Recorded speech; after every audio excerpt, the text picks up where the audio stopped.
Okay, let's fill out this tracker.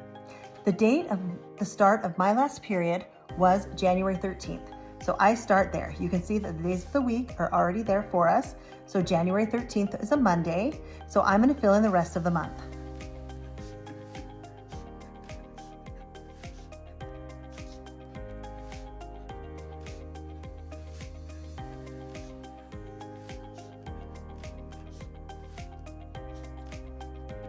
We're basically making our own little calendar. And then I move into February 1st.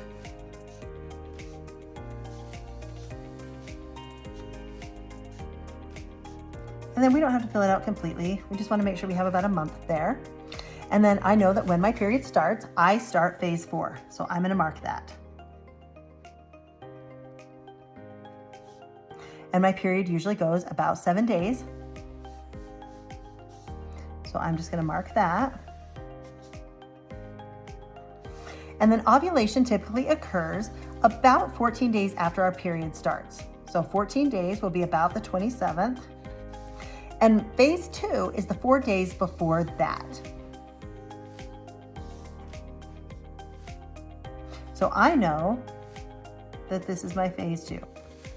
Whether or not you include the day you ovulate in that count is up to you. Remember, we're flexible with our days from one day to the next.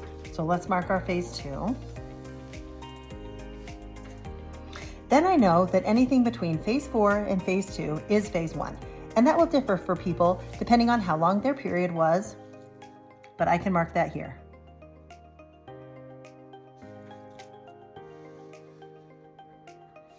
Then after phase 2 and after we ovulate, we know that everything else until we start bleeding again is phase 3.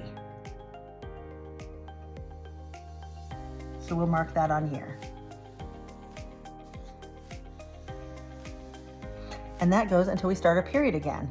I'm projected to start again about the 8th, so I just kind of leave it open-ended because I may start a couple of days either direction. And that's how we fill out our phases. That way I have an easy visual reference of which day of the month it is and which phase I'm in.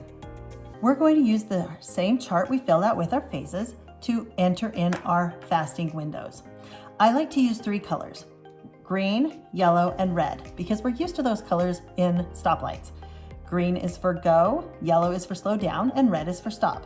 When we start our period and we start phase 4, we enter into 10 days of deep fasting. So I color those green.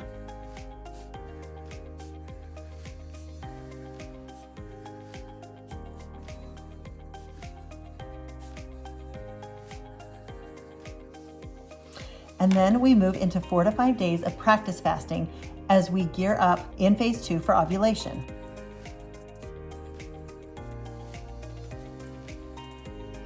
So there's my 5 days of yellow. Then once we enter phase 3, 2 things happen. The first 4 days, we're back in deep fasting because our hormones have taken a little bit of a break. So we color the next 4 days green. And then the rest of the time that we're in phase 3, we are not fasting. So that's why we're using red. That's our stop color. You can still continue your 13-hour fast if you choose to, but we're not really conscious about our fasting windows.